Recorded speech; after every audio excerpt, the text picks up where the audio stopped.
नमस्कार, मी चंद्रकांत गोकुळगुरव, BA उपशिक्षक महानगरपालिका high school Dhule. या ठिकाणी मी 6वी ते 8वीपर्यंत विज्ञान आणि गणित हे विषय शिकवतो। तर विद्यार्थ्यांना आपण गणितामध्ये जे सूत्र असतात ते त्यांच्याकडून पाठ होत नाही, तर आपण त्यांच्याकडून म्हणीद्वारे किंवा ओळीद्वारे आपण त्यांच्याकडून सूत्र आपण पाठ करून घेऊ शकतो। उदाहरणार्थ आता वर्तुळाचे क्षेत्रफळ पाया गुणिले त्रिज्या वर्ग हे सूत्र आहे। तर आपण त्यांच्याकडून जुने गेले नवे आले बदलला काळ पाया गुणिले त्रिज्या वर्ग म्हणजे वर्तुळाचे क्षेत्रफळ। त्यानंतर त्रिकोणाचे क्षेत्रफळ 1/3 गुणिले पाया गुणिले उंची। लहान मुले सतत करीत असतात बडबड 1/3 पाया गुणिले उंची म्हणजे त्रिकोणाचे क्षेत्रफळ। त्यानंतर चौरसाची परिमिती 4 गुणिले बाजू। मी आणि माझे विद्यार्थी दररोज खातो काजू चौरसाची परिमिती 4 गुणिले बाजू। त्यानंतर विक्री वजा खरेदी बरोबर नफा। खोप्यात खोपा सुकरणीचा खोपा विक्री वजा खरेदी बरोबर होईल नफा। त्यानंतर खरेदी वजा विक्री बरोबर तोटा। जुन्या 1500च्या बंद झालेल्या नोटा खरेदी वजा विक्री बरोबर होईल तोटा। त्यानंतर इष्टिकाटिकेचे घनफळ लांबी गुणिले रुंदी गुणिले उंची। विद्यार्थी घडावा यासाठी शिक्षक करतो तळमळ लांबी गुणिले रुंदी गुणिले उंची इष्टिकाटिकेचे घनफळ। त्यानंतर घनाचे पृष्ठफळ 6 गुणिले बाजू। स्वातंत्र्याची पहाट म्हणजे 1942 ची चळवळ 6 गुणिले बाजू वर्ग घनाचे पृष्ठफळ। त्यानंतर त्रिकोणाची परिमिती तिन्ही बाजूंची बेरीज। नियमित वाचन केल्याने मनाला मिळते गती तिन्ही बाजूंची बेरीज म्हणजे त्रिकोणाची परिमिती। यानंतर आता हे चक्र केलेलं आहे विद्यार्थ्यांच्या बेरजेला किंवा त्यांच्या बुद्धिमत्तेला चालना मिळावी यासाठी हे 3 चक्र या ठिकाणी 0 ते 9 अंक दिलेले आहेत आणि या 3 चक्रांमध्ये 12 या बेरजेचं गुपित दडलेलं आहे। तर आपण ठरवलं असता विद्यार्थ्यांना आपण सांगितलं की या 3 चक्रांमध्ये एका तिन्ही अंकांची बेरीज 12 आली पाहिजे।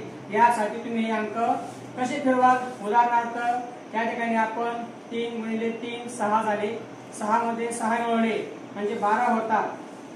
त्यानंतर 7 आणि 1 8, 8 आणि 4 12, 3 आणि 2 5, 7 5 12 म्हणजे या ठिकाणी प्रत्येक घरामध्ये प्रत्येक अंकांची बेरीज या 3 अंकांची बेरीज 12 येते।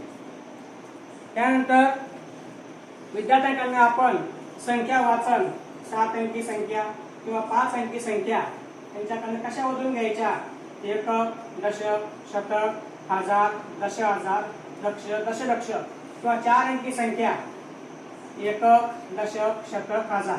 विद्यार्थी त्या संख्या वाचतात आणि प्रत्येक संख्येची स्थानिक किंमत काय आहे, एककाची किंमत काय आहे, दशकाची किंमत काय आहे, शतक म्हणजे काय, शतकाची किंमत किती आहे, हजार म्हणजे काय, ते हजाराची किंमत किती आहे असे विद्यार्थी संख्या आपल्याला सांगतात। तर ते एकक पासून तर दशलक्ष पर्यंत संख्या ते या खेळाद्वारे सहज वाचू शकतात। विद्यार्थ्यांना संख्या वाचण्यासाठी हा तक्ता अतिशय उपयोगी आहे। त्यानंतर एक लहानसा असा खेळ आहे की या खोट्यामध्ये एकक, दशक, शतक आपण असं कोटीपर्यंत असे खाते घेऊ शकतो आणि विद्यार्थी या ठिकाणी असे मणी टाकून एककामध्ये किती मणी आहेत म्हणजे त्या मण्यांची किंमत किती आहे, दशकामध्ये किती मणी आहेत, दशक म्हणजे 10, या ठिकाणी 2 मणी आहेत म्हणजे दशक या ठिकाणी 2 मण्यांची किंमत 20 आहे। या तिसऱ्या खात्यामध्ये 2 शतकाच्या खात्यामध्ये 2 मणी आहेत, शतक म्हणजे 100 म्हणजे 200 मणी या ठिकाणी आहेत म्हणजे मण्यांची किंमत 200 आहे। त्यानंतर संख्या वाचन करण्यासाठी आपण अशा प्रकारे पद्धतीने आपण विद्यार्थ्यांना खेळाद्वारे शिक्षण देऊ शकतो। या ठिकाणी आता एकक, दशक, शतक, हजार, दशहजार पर्यंत संख्या दिलेल्या आहेत। आपण त्या संख्या बदलू शकतो, संख्येची किंमत बदलेल आणि विद्यार्थी त्या संख्या वाचेल आणि त्या संख्येची स्थानिक किंमत किती आहे हे आपल्याला तो सांगू शकेल। म्हणजे संख्या वाचण्यासाठी विद्यार्थी अशा प्रकारे खेळातून तो शिक्षण घेऊ शकतो। त्यानंतर या ठिकाणी पाढे, या ठिकाणी 9चा पाढा आपल्याला तयार करायचा असेल तर विद्यार्थ्यांकडून आपण 1 गुणिले 9 बरोबर 9 अशा प्रकारे आपण 9चा पाढा या ठिकाणी पूर्ण करू शकतो। 9 एके 9 नंतर आपण जर 2 ने गुणलं तर 2 गुणिले 9 म्हणजे 2 18. अशा प्रकारे विद्यार्थी 9चा पाढा किंवा 11 ते 20 पर्यंतचे पाढे सुद्धा आपण या ठिकाणी खेळाद्वारे शिकू शकतो। या ठिकाणी आपण 11 ते 20 पर्यंतचे पाढे या ठिकाणी दिलेले आहेत।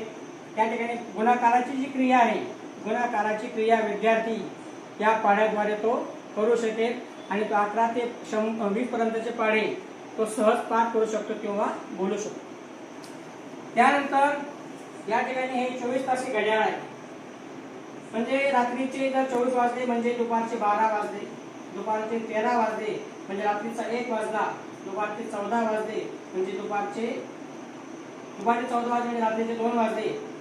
तर अशा प्रकारे या 24 तासी घड्याळाचा उपयोग कुठं कुठं होतो, विद्यार्थ्यांना आपण प्रश्न विचारला तर ते सहज सांगतात की या घड्याळाचा उपयोग बस स्टँडवरती किंवा रेल्वे स्टेशन, विमानतळावरती अशा प्रकारे आंतरराष्ट्रीय घड्याळ हे विद्यार्थ्यांना आपण याद्वारे आपण शिकवू शकतो। या ठिकाणी आपण त्या घड्याळाच्या माध्यमातून आपण विद्यार्थ्यांकडून वजाबाकी किंवा बेरीज ही संकल्पना सुद्धा आपण करू शकतो। उदाहरणार्थ 12 मधून 6 गेले 6, तर या प्रत्येक ठिकाणी आपल्याला 6 हे उत्तर मिळेल। 12 मधून 6 गेले 6, 11 मधून 5 गेले 6, 10 मधून 4 गेले 6, 9 मधून 3 गेले 6, 8 मधून 2 गेले 6, 7 मधून 1 गेला 6। हे वजाबाकीची क्रिया झाली। तर या ठिकाणी आपण बेरजेची क्रिया सुद्धा करू शकतो। 12 आणि 1 13, 11 आणि 2 13, 10 आणि 3 13, 9 आणि 4 13, 8 आणि 5 13, 7 आणि 6 13 म्हणजे समोरासमोरचे जे अंक आहे ते आपण बेरीज करू शकतो। तर आपण या ठिकाणी आता 12 संख्या केली पण 13 ही करू शकतो। तर 12 आणि 1 13, 11 आणि 2 13, 10 आणि 3 13, 9 आणि 4 13, 8 आणि 5 13, 7 आणि 6 13। तर अशा प्रकारे या घड्याळातून आपण त्या 24 तासी घड्याळाचा उपयोग तर टाइम न पाहता आपण वजाबाकी बेरीज ही संकल्पना करून विद्यार्थ्यांकडून आपण ते शिकवू शकतो। त्यानंतर या ठिकाणी वस्तूंची समान वाटणी म्हणजे भागाकार। तर भागाकार म्हणजे काय? भागाकाराचा सर्वात सोपा व शब्दशः अर्थ म्हणजे भाग करणे, परंतु भागाकारात भाग करताना समान भाग करणे अपेक्षित असते। दिलेल्या संख्येची अथवा वस्तूंची समान वाटणी करणे, यामध्ये किती वस्तू अथवा संख्यांची वाटणी करावायची आहे, ही संख्या व किती जणांना वाटावायची आहे अथवा किती गटात विभागणी करायची आहे ही माहिती असते। त्यावरून प्रत्येकास किती वस्तू मिळतील अथवा प्रत्येक गटास किती वस्तू मिळतील हे उत्तर आपण काढायचे आहे। उदाहरणार्थ आपण या ठिकाणी 12 भागिले 3 आपल्याला करायचं असेल तर भाज्य भाजक भागाकार आणि बाकी किती उरेल आपण याद्वारे ते करू शकतो। उदाहरणार्थ आता 12 भागिले 3 आहे, तर आपण या ठिकाणी त्या 12 लॉलीपॉपच्या काड्या आपण घेतल्या आणि त्या 3 विद्यार्थ्यांना आपल्याला वाटायच्या असतील तर ते किती येतील, तो विद्यार्थी हे पाढ्याद्वारे सुद्धा सांगू शकतो। तो 3चा पाढा म्हणेल आणि त्या 3 गुणिले 4 म्हणजे 3 चौक 12 म्हणजे एका विद्यार्थ्याला 4 काड्या आल्या म्हणजे 4 लॉलीपॉप आले हे उत्तर त्याला येईल आणि बाकी या ठिकाणी 0 येईल। म्हणजे आपण खेळाद्वारे भागाकाराची क्रिया भाज्य भाजक काय असतो, भागाकार किती आला किंवा बाकी किती उरली हे आपण विद्यार्थ्यांना या खेळातून आपण शिकवू शकतो। त्यानंतर आपण गतीने गणित सोडवतो। गतीने गणित सोडवतो कोण असा प्रश्न केला।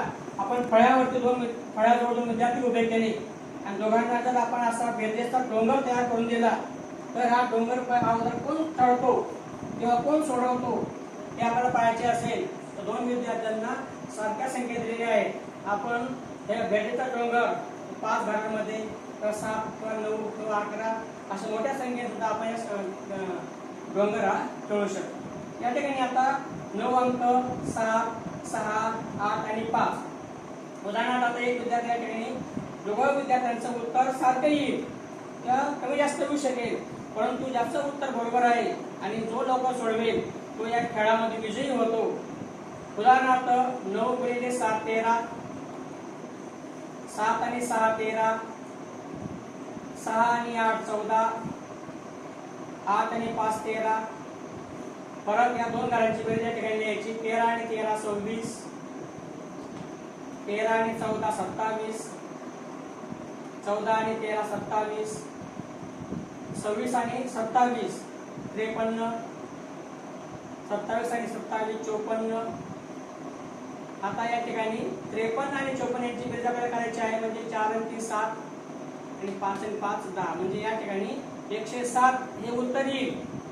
परंतु हा डोंगर अगोदर कोण चढेल यासाठी शर्यत लावायची आणि या शर्यतीमधून गतीने गणित सोडवतो कोण हे आपल्याला खेळाद्वारे हे आपल्याला विद्यार्थ्यांना शिकवता येईल. त्यांच्याकडे आपल्याला गणित करता येईल. या ठिकाणी पण विद्यार्थ्यांना एक खेळासाठी आपण त्यांना गणिताचं जे गाणं आहे आपण गणिताचं गाणं त्यांच्याकडनं आपण जर म्हणून घेतलं तर विद्यार्थी ते चांगल्या प्रकारे पाठ करतात, नाचून हसून खेळतात. उदाहरणार्थ एक गाणं आहे नाच रे गणिता नाच.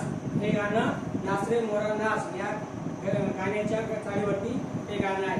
तर नाच रे गणिता आमच्या मनात नाच रे गणिता नाच.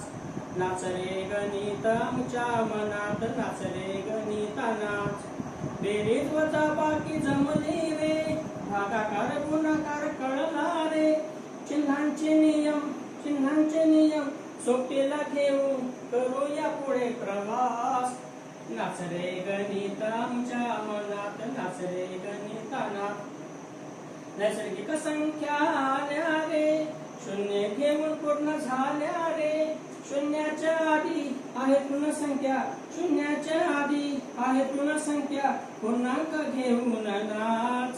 नाच रे गणित आमच्या मनात नाच रे गणिता नाच. विभाजत मला कळली रे, सरासरी शेकडेवारी काढली रे. लसावी मसावी नफा आणि तोटा, लसावी मसावी नफा आणि तोटा. व्यवहार करू झकास. नाच रे गणित आमच्या मनात नाच रे गणिता नाच. नाच रे गणित आमच्या मनात नाच रे गणिता नाच. तर ही गणिताची गंमत जम्मत आपण याच्याने आपण शिकलेलो आहोत.